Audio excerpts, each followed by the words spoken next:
Welcome students. आज हम नया यूनिट लेंगे, दैट्स कंट्रोल एंड कोऑर्डिनेशन।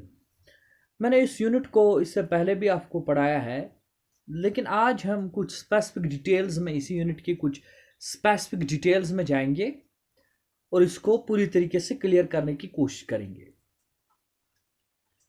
तो जैसे कोई भी चीज़ आप लाते हैं, कोई भी मशीन आप लाते हैं, उसमें कोई ना कोई एक कंट्रोल सिस्टम होता है। जैसे आप मान लीजिए कि एक वॉशिंग मशीन है, उसका भी कोई ना कोई कंट्रोल एंड कोऑर्डिनेशन है। एक गाड़ी है, उसका भी कोई ना कोई कंट्रोल एंड कोऑर्डिनेशन है। ब्रेक की सूरत में, लाइट की सूरत में, हॉर्न की सूरत में, इंडिकेटर की सूरत में। इसी तरीके से अगर नेचर ने एक ह्यूमन बॉडी बनाई है या कोई भी ऑर्गेनिज्म बनाया है, चाहे प्लांट बॉडी है, तो इसमें भी कोई ना कोई कंट्रोल और कोऑर्डिनेशन जरूर होगा। उसी चीज के बारे में यहाँ पे हम पढ़ेंगे। तो हमने जो सबसे पहले यहाँ पे देखना है, सबसे पहले इन्होंने दिया यहाँ पे नर्वस सिस्टम और मूवमेंट इन ऑर्गेनिजम्स। देखिए, the ability of an organism to move certain body parts is called as movement. ये एक पौधा है और ये अपने पत्तों को हिला रहा है, इसको कहा जा रहा है मूवमेंट। क्योंकि ये अपनी बॉडी की पोजीशन को यहाँ पे चेंज नहीं कर रहा है, बल्कि अपने कुछ हिस्सों को चेंज कर रहा है। पत्ते ऐसे हवा में झूम रहे हैं, तो इसको मूवमेंट कहा जाएगा। ये कोई लोकोमोशन नहीं है। When they move from one place to another place, it is known as locomotion. अब लोकोमोशन की बारी आ गई। एक ऑर्गेनिज्म है, यहाँ पे मैंने एक छोटे इंसेक्ट को लिया। ये यहाँ से यहाँ तक मूव करता है, तो इसने पूरी बॉडी को शिफ्ट किया। इसको कहा जा रहा है लोकोमोशन। तो मूवमेंट और लोकोमोशन की डिफरेंस आपको समझ में आ गई। अब organism show movement in response to stimuli. अब ऑर्गेनिज्म जो है ये मूवमेंट दिखा रहे हैं, लेकिन मूवमेंट ऐसे ही नहीं होगा। मूवमेंट एक रेस्पॉन्स है, और ये रेस्पॉन्स तब जनरेट होगा जब बॉडी में कोई स्टिमुलस बॉडी के साथ कोई एनकाउंटर होगा। Introduction to control and coordination. कुछ बेसिक चीजें हैं कंट्रोल एंड कोऑर्डिनेशन के बारे में। तो organisms move in response to various kinds of stimuli like light, heat, nutrients, food, meat etcetera. हर एक ऑर्गेनिज्म जो है वो मूव करता है इन रेस्पॉन्स टू स्टिमुलस। कोई स्टिमुलस जब उसकी बॉडी पे एक्ट होता है तभी वो मूव करता है। जैसे कि आप देख लीजिए, यहाँ पे आपके यहाँ दिखाया गया है लाइट। किसी ऑर्गेनिज्म को कहीं पे लाइट ऑर्गेनिज्म के ऊपर पड़ गई तो वो वहां से भागना शुरू हुआ, उसने रेस्पॉन्स किया। हीट कहीं पे ज़्यादा है तो ऑर्गेनिज्म वहां से चलना शुरू हुआ। न्यूट्रिएंट्स या फूड कहीं पे है तो ऑर्गेनिज्म वहां की ओर भागने लगा। या ऑर्गेनिज्म को अपना मेट कहीं पे मिलता है तो ऑर्गेनिज्म वहां की ओर भागने लगता है। तो ये रेस्पॉन्सेज हैं against the stimuli. All the activities in animals are controlled and coordinated by nervous system and endocrine system. Animals में जो भी एक्टिविटीज होती हैं, इनको कोऑर्डिनेट करने के लिए बॉडी में दो सिस्टम होते हैं। एक जो है उसको कहा जाता है नर्वस सिस्टम, और दूसरा जो है दूसरे को कहा जाता है एंडोक्राइन सिस्टम। तो बॉडी की एक्टिविटी को कोऑर्डिनेट करने के लिए दो सिस्टम्स की जरूरत पड़ती है, एक है नर्वस सिस्टम और एक है endocrine system. Hormones are chemical messengers which assist in nervous system in carrying out various functions. They are secreted by endocrine glands. अब नर्वस सिस्टम के साथ साथ एक और सिस्टम होता है ग्लैंड्स का, जो सिक्रीट करते हैं कुछ सिक्रीशंस, लेकिन ये कहलाते हैं डक्टलेस ग्लैंड्स। इनमें कोई डक्ट नहीं होता है। They are known as ductless glands. ये डक्टलेस ग्लैंड्स होते हैं। तो ऐसे ग्लैंड्स को आप कहते हैं endocrine glands. So endocrine glands are ductless glands. ये होते हैं डक्टलेस ग्लैंड्स, इनमें कोई डक्ट नहीं होता है। तो ये भी जो सिक्रीशंस देते हैं उनको हार्मोन्स कहते हैं। और ये हार्मोन्स और नर्वस सिस्टम कुल मिला के एक ऑर्गेनिज्म एनिमल की बॉडी को कंट्रोल करते हैं। Hormones in plants coordinate the movements. Movement जो है, मूवमेंट्स को कोऑर्डिनेट करने में के लिए प्लांट बॉडी में हार्मोन्स अपना रोल अदा करते हैं। हार्मोन्स दोनों प्लांट बॉडी में भी होते हैं, एनिमल बॉडी में भी होते हैं। The nervous system. अब नर्वस सिस्टम के बारे में डिस्कशन है। न्यूरॉन। अब न्यूरॉन के बारे में सबसे पहले हम डिस्कस करेंगे। यहाँ पे न्यूरॉन का डायग्राम बना हुआ है, हम इसी को थोड़ा इलाबरेट कर लेते हैं आप लोगों की आसानी के लिए। देखिए, यहाँ पे जो है ये वाला जो पोर्शन आप देख रहे हैं, ये वाला portion, this very portion is known as soma, और इसको कभी कभार सेल बॉडी भी कहा जाता है। सोमा कहिए या आप इसको सेल बॉडी भी कह सकते हैं, यहाँ पे सोमा लिखा है। तो इसकी जो ये एक्सटेंशंस हैं, हॉर्न लाइक एक्सटेंशंस, इनको डेंड्राइट्स कहा जाता है। ये इम्पल्स को रिसीव करते हैं, नर्व इम्पल्स को दूसरे न्यूरॉन से रिसीव करते हैं थ्रू सिनेप्सिस। तो इसके बाद है ये वाला पोर्शन, यहाँ से यहाँ तक ये जो पोर्शन है इसको एक्सॉन कहा जाता है। और ये एक्सॉन को कवर करने के लिए यहाँ पे जो सेल्स हैं इनको शिवन सेल्स कहा जाता है। आधे न्यूरॉन्स में ये शिवन सेल्स कवर करती हैं एक्सॉन को, कुछ ऐसी भी हैं जहाँ पे शिवन सेल्स कवर नहीं करती हैं एक्सॉन ऑफ द न्यूरॉन को। तो यहाँ पे जो ये नोड लाइक स्ट्रक्चर्स आपको यहाँ पे नजर आते हैं या यहाँ पे नोड नजर आते हैं, इनको कहा जाता है nodes of Ranvier, nodes of Ranvier. इसके बाद ये वाला पोर्शन जो है इसमें होते हैं axon terminals, these are axon terminals. तो ये एक जनरलाइज्ड स्ट्रक्चर है न्यूरॉन का, this the generalized structure of the neuron. तो इसी के बारे में यहाँ पे कुछ डिटेल लिखी हुई है, इसको जरा देख लेते हैं। Neuron is structural and functional unit of nervous system. Neuron जो है ये स्ट्रक्चरल और फंक्शनल यूनिट होता है किसका? Structural and functional unit of nervous system. Neuron जो है ये स्ट्रक्चरल और फंक्शनल यूनिट होता है नर्वस सिस्टम का। Each neuron has 3 parts, dendrite, cyton, soma, cell body and axon. हर एक न्यूरॉन के 3 हिस्से होते हैं, जैसे ये डेंड्राइट्स हुए, ये साइटॉन हुआ, इसके बाद ये एक्सॉन हुआ और ये टर्मिनल एंडिंग्स हुई। तो इसी तरीके से यहाँ पे ये साइटॉन है, ये डेंड्राइट्स हैं, ये एक्सॉन हुआ और ये टर्मिनल एंडिंग्स हैं, terminal endings of the neuron है। तो यही बनाती हैं, यही न्यूरॉन्स जो है ये बनाती हैं the basic units of the nervous system. तो न्यूरॉन है structural as well as functional unit of the nervous system. इसके बाद है ईच न्यूरॉन हैज 3 पार्ट्स, जो आपने सुना, dendrites, soma, cell body and axon. Dendrites receive impulses from the neuron, dendrites receive करते हैं इम्पल्स, दूसरे न्यूरॉन से इम्पल्स को रिसीव करते हैं। ये बात आपको इस तरीके से क्लियर होगी। अगर हम एक न्यूरॉन को ड्रॉ करेंगे तो ये उस न्यूरॉन के डेंड्राइट्स हैं, ये सोमा है, फिर ये एक्सॉन है, इस तरीके का एक्सॉन है। तो यहाँ पे ये टर्मिनल एंडिंग्स है।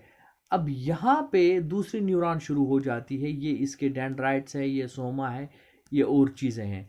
लेकिन यहाँ पे कोई फिजिकल कांटेक्ट दो न्यूरॉन्स के दरमियान नहीं होता है। यहाँ पे एक गैप होती है जो होती है लगभग करीब के 200 एंगस्ट्रॉम्स के करीब होती है, उसको साइनेप्सिस कहा जाता है। उसी के थ्रू यहाँ इस एक्सॉन से इन डेंड्राइट्स तक नर्व इम्पल्स का ट्रांसमिशन हो रहा है।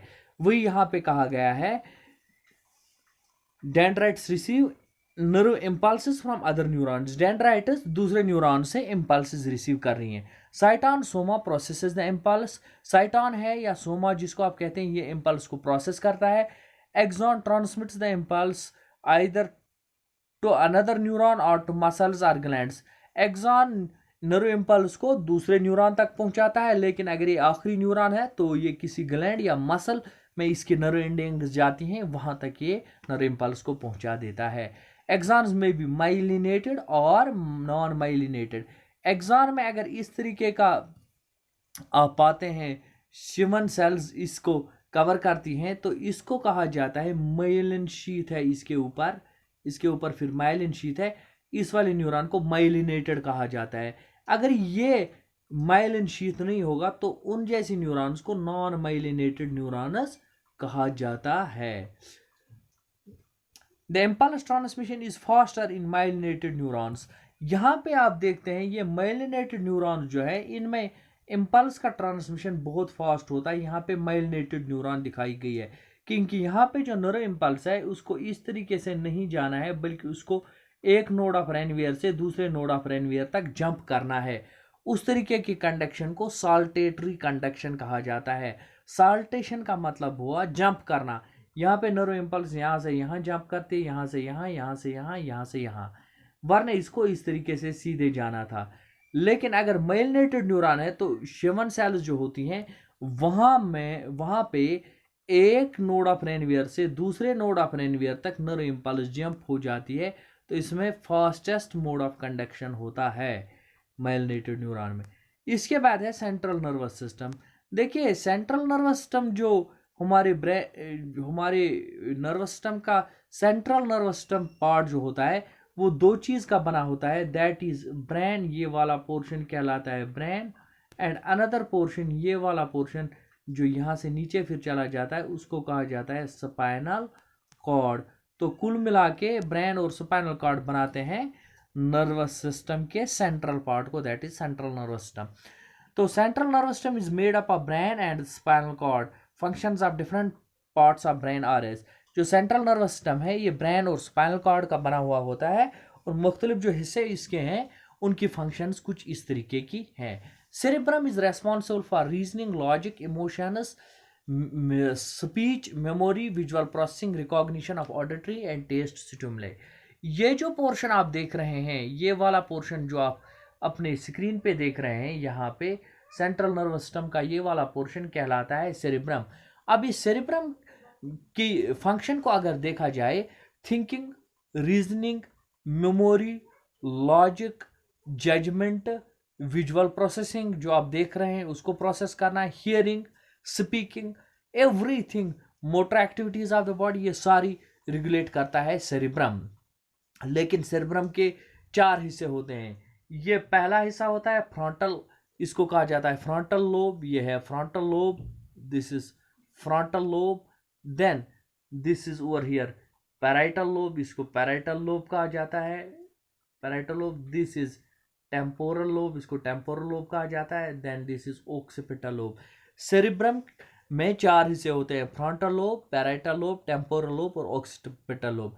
लेकिन आप देखें कि सेरेब्रम कुछ इस तरीके से नहीं होता है। सेरेब्रम की डायग्राम जो यहाँ पे दी गई है इससे आपको पूरा समझ में नहीं आएगा। सेरेब्रम कुछ इस तरीके की स्ट्रक्चर है, देखिए इसमें बीच में एक चीज होती है और यहाँ एक सेरेब्रल हेमिस्फीयर होता है और यहाँ दूसरा सेरेब्रल हेमिस्फीयर होता है, यहाँ पे दूसरा सेरेब्रल हेमिस्फीयर होता है और बीच वाली जो ये दीवार है इन दो सेरेब्रल हेमिस्फीयर के बीच में, इसको कॉर्पस कैलोसम कहा जाता है, इसको कहा जाता है कॉर्पस कैलोसम, इसको कॉर्पस कैलोसम, इसको कॉर्पस कैलोसम कहा जाता है। तो इस तरीके की होती है, दो हिस्से होते हैं नर्वस इस सेरेब्रम में, that is right cerebral hemisphere, ये हुआ राइट सेरेब्रल हेमिस्फीयर, ये हुआ लेफ्ट सेरेब्रल हेमिस्फीयर। तो ये इसका काम है reasoning, judgement, logic, speech, visual processing, recognition, auditory and taste stimuli recognition, ये सारी चीजें इसमें होती है। इसके बाद है सेरिबेलम, ये जो निचला हिस्सा है सेरेब्रम के नीचे जो हिस्सा है इसको कहा जाता है सेरिबेलम। सेरिबेलम है ये वाला पोर्शन सेरिबेलम, इसको लिटिल ब्रेन भी कहा जाता है। अब सेरिबेलम के बारे में कुछ बातें। Cerebellum regulates and coordinates body movements, posture and balance. ये आपका जो बुक है, बुक में भी एक क्वेश्चन दिया गया है कि सेरिबेलम का क्या रोल है। Cerebellum regulates coordination of body movements, body movements को कोऑर्डिनेट करने के लिए आपको सेरिबेलम चाहिए, आपके पोस्चर को मेंटेन करने के लिए सेरिबेलम चाहिए, आपकी बॉडी में इस चीज़ का एहसास हो कि बॉडी बैलेंस में नहीं है या है भी, बैलेंस का जो सेंस है वो हमें सेरिबेलम देता है। Pons relay signals from hind brain to fore brain, pons Varolii जो है वो सिग्नल्स को रिले करता है हाइंड ब्रेन से फोर ब्रेन तक। इसके बाद है medulla oblongata controls all involuntary movements like vomiting, sneezing, yawning, heart beat, breathing, blood pressure etcetera. Medulla oblongata सारी इनवॉलंटरी मूवमेंट्स को कंट्रोल करता है, चाहे वो वोमिटिंग है, स्नीजिंग है, यार्निंग है या हार्ट बीट है या ब्रीथिंग है या ब्लड प्रेशर है।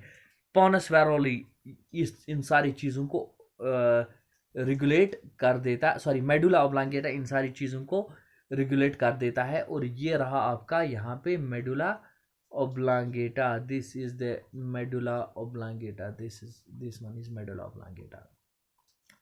इसके बाद medulla oblongata continues as spinal cord which runs through the vertebral column and it controls the reflex actions। जब मेडुला ऑब्लांगेटा को आप नीचे देखता आएंगे तो आप देखेंगे कि नीचे जब ये आएगा, ये बैकबोन के थ्रू चला जाएगा।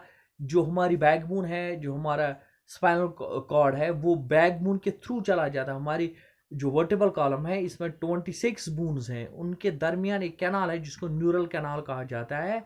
तो उसी के थ्रू ये चला जाएगा स्पाइनल कॉर्ड, और स्पाइनल कॉर्ड से स्पाइनल नर्व्स निकलती हैं, जो ह्यूमंस में 31 पेयर्स होती हैं। तो ये रेगुलेट करती हैं रिफ्लेक्स एक्शंस को। फिर है पेरिफेरल नर्वस सिस्टम। देखिए पेरिफेरल नर्वस सिस्टम क्या है। The nerves given out by brain and spinal cord form the peripheral nervous system. Brain और स्पाइनल कॉर्ड दोनों से नर्व्स निकल के आती हैं, और ये नर्व्स बनाती हैं पेरिफेरल नर्वस सिस्टम। ये इस तरीके से आप मान लीजिए कि इस तरीके से यहाँ पे ब्रेन का स्ट्रक्चर है ऐसे, तो फिर यहाँ आप ऐसे देखिए, फिर नीचे आता है स्पाइनल कॉर्ड। स्पाइनल कॉर्ड से नर्व्स निकलती हैं और ब्रेन से भी नर्व्स निकलती हैं। ये नर्व्स जो स्पाइनल कॉर्ड और ब्रेन से निकलती हैं, ये बनाती हैं पेरिफेरल नर्वस सिस्टम। अब जो नर्व्स ब्रेन से निकलती है, ये कहलाते हैं क्रेनियल नर्व्स, इनको आप कहते हैं क्रेनियल नर्व्स। और जो स्पाइनल कॉर्ड से निकलते हैं नर्व्स, उनको कहा जाता है स्पाइनल नर्व्स। ये दोनों नर्व्स जो हैं, क्रेनियल नर्व्स और स्पाइनल नर्व्स, सारी जो हैं ये बनाती हैं द पेरिफेरल नर्वस सिस्टम। इसके बाद है तादाद जो है क्रेनियल नर्व्स की, वो 12, there are 12 pairs of cranial nerves and 31 pairs of spinal nerves. 12 pairs हैं क्रेनियल नर्व्स के और 31 पेयर्स हैं स्पाइनल नर्व्स की। तो ये आप याद रखें। इसके बाद है somatic nervous system. It forms a part of peripheral nervous system. Somatic यहाँ पे याद रखें फिर एक बार, इन्होंने शायद गलत दिया है, 12 क्रेनियल नर्व्स नहीं है, 12 पेयर्स ऑफ क्रेनियल नर्व्स हैं और 31 पेयर्स ऑफ स्पाइनल नर्व्स हैं। It's not 12 cranial nerves, it is 12 pairs, and it's not 31 spinal nerves, it is 31 pairs of spinal nerves. फिर है somatic nervous system. It forms a part of peripheral nervous system. Peripheral nervous system का ही एक हिस्सा somatic nervous system कहलाता है. The nerves of peripheral nervous system that control the voluntary actions of the body form the somatic nervous system. जो nervous system है, nervous system of the nerves of peripheral nervous system, peripheral nervous system की nerve जो हैं that control voluntary actions of the body, जो body की voluntary actions को control करती हैं, वो सोमैटिक नर्वस सिस्टम बनाती है। इसका मतलब हुआ जो नर्व्स निकलती हैं, चाहे क्रेनियल नर्व्स या स्पाइनल नर्व्स, जो बॉडी की वॉलंटरी एक्शंस को कंट्रोल करती हैं। वॉलंटरी एक्शंस वो एक्शंस हुई जो हमारे हद इख्तियार में हैं, वो नर्व्स बनाती हैं सोमैटिक नर्वस सिस्टम। इसी का मतलब ये हुआ the nerves of peripheral nervous system that control voluntary actions of the body form the somatic nervous system. इसके बाद है autonomic nervous system. Autonomic nervous system क्या है? All the nerves of the peripheral nervous system that control involuntary actions in the body form the autonomic nervous system. एक तो voluntary actions है, voluntary actions वो actions है जो हमारे control में है, जैसे वॉकिंग, जैसे टॉकिंग, जैसे बॉडी की किसी से को मूव करना। तो ये है वॉलंटरी एक्शंस जो हमारे हद इख्तियार में है। दूसरा है involuntary activities, for example heart की बीटिंग होना, रेस्पिरेटरी डायफ्राम मूवमेंट होना। तो इन चीज़ों को हम कंट्रोल नहीं कर सकते हैं, ये इनवॉलंटरी एक्शंस है। कोई अगर चाहे कि मैं अपने हार्ट की बीटिंग को जो है मैं इसको रुका सकता हूँ, क्या रुका सकता है? ये इनवॉलंटरी एक्शंस हैं। तो इन इनवॉलंटरी एक्शंस को रेगुलेट करने के लिए एक पेरिफेरल नर्वस सिस्टम का एक अहम हिस्सा काम करता है, जिसको आप कहते हैं ऑटोनॉमिक नर्वस सिस्टम। तो वो नर्वस जो इनवॉलंटरी एक्टिविटीज को रेगुलेट करते हैं, वो बनाते हैं autonomic nervous system. The two divisions of autonomic nervous system are sympathetic and parasympathetic nervous system. फिर ऑटोनॉमिक नर्वस सिस्टम की दो डिविजन्स हैं, सिंपैथेटिक नर्वस सिस्टम और पैरासिम्पैथेटिक नर्वस सिस्टम। अब इसमें आप देखिए सिंपैथेटिक और पैरासिम्पैथेटिक नर्वस सिस्टम में, the sympathetic nervous system prepares the body for intense physical activity and is often referred to as fight or flight response, while parasympathetic nervous system has almost exact opposite effect that relaxes the body and inhibits or slows many high energy functions. ये sympathetic nervous system high energy functions को accelerate करता है, ये fight और flight response को बढ़ा देता है बॉडी में। फॉर एग्जांपल कभी हमें हार्ट बीटिंग तेज करानी पड़ती है, कभी रेस्पिरेटरी रेट तेज करानी पड़ती है, उसमें जो नर्वस सिस्टम काम करता है ऑटोनॉमिक नर्वस सिस्टम, वो है सिंपैथेटिक नर्वस सिस्टम। और पैरासिम्पैथेटिक नर्वस सिस्टम इसका अपोजिट काम कर देता है। जैसे कभी कभार हार्ट बीटिंग ज़्यादा होती है तो इसको कम करना पड़ता है, रेस्पिरेटरी रेट को कभी कभार कम करना पड़ता है। तो sympathetic nerve system high energy reactions को बढ़ा देता है और parasympathetic nerve system high energy reactions को घटा देता है। इसके बाद है रिफ्लेक्स एक्शंस। देखिए रिफ्लेक्स एक्शंस क्या होते हैं? Reflex action is sudden involuntary reaction of the body in response to stimuli. मैंने आपको इससे पहले भी कहा कि हमारी बॉडी में जो है, हमारी बॉडी में ब्रेन के बगैर और एक हिस्सा होता है हमारी सेंट्रल नर्वस सिस्टम में, जिसको आप स्पाइनल कॉर्ड कहते हैं। स्पाइनल कॉर्ड से निकलने वाली नर्व्स को स्पाइनल नर्व्स आप कहते हैं। ये रेगुलेट करते हैं इमीडिएट रेस्पॉन्स जो हमारी बॉडी करती है, इमीडिएट रेस्पॉन्स, उसको हम कहते हैं रिफ्लेक्स एक्शन। ये इनवॉलंटरी इमीडिएट रेस्पॉन्स होता है। Reflex action is sudden involuntary reaction of the body in response to stimuli. आप मान लीजिए कि आपने गर्म बर्तन को हाथ लगाया, फिर आपने हाथ हटाया जल्दी से, आपको सुई पे हाथ पड़ा, आपने हटाया, आपको प्रिक लगा वहां से, तो ये आपके हद इख्तियार में नहीं है। ये बहुत ही सडन, बहुत ही फास्ट रिएक्शंस होती हैं और इनको रेगुलेट करने के लिए हमारा स्पाइनल कॉर्ड काम कर देता है। इन जैसे एक्शंस को रिफ्लेक्स एक्शंस कहा जाता है। तो इसके बाद है रिफ्लेक्स आर्क। जो रिफ्लेक्स एक्शन में जो इम्पल्स ट्रेवल करती है, जो जहाँ से इम्पल्स ट्रेवल करती है और एक सिस्टम बना देती है, उसको रिफ्लेक्स आर्क कहा जाता है। यहाँ पे इस डायग्राम पे आप फोकस करें ज़रा सा, थोड़ा यहाँ पे आप देखिए, यहाँ पे एक रिफ्लेक्स एक्शन दिखाया गया है। यहाँ पे है कि यहाँ पे आप देखिए कि आपने किसी हार्ट या कैंडल पे आपकी उंगली पड़ गई, तो यहाँ से यहाँ पे इस उंगली में है रिसेप्टर्स। क्या है यहाँ पे? रिसेप्टर्स। तो यहाँ पे इसे एक नर्व इम्पल्स चली गई और यहाँ सीधे चली गई कहाँ पे? स्पाइनल कॉर्ड में। स्पाइनल कॉर्ड में यहाँ पे एक न्यूरॉन होती है जिसको आप कहते हैं मॉड्यूलेटर न्यूरॉन। यहाँ पे दिस इज मॉड्यूलेटर न्यूरॉन।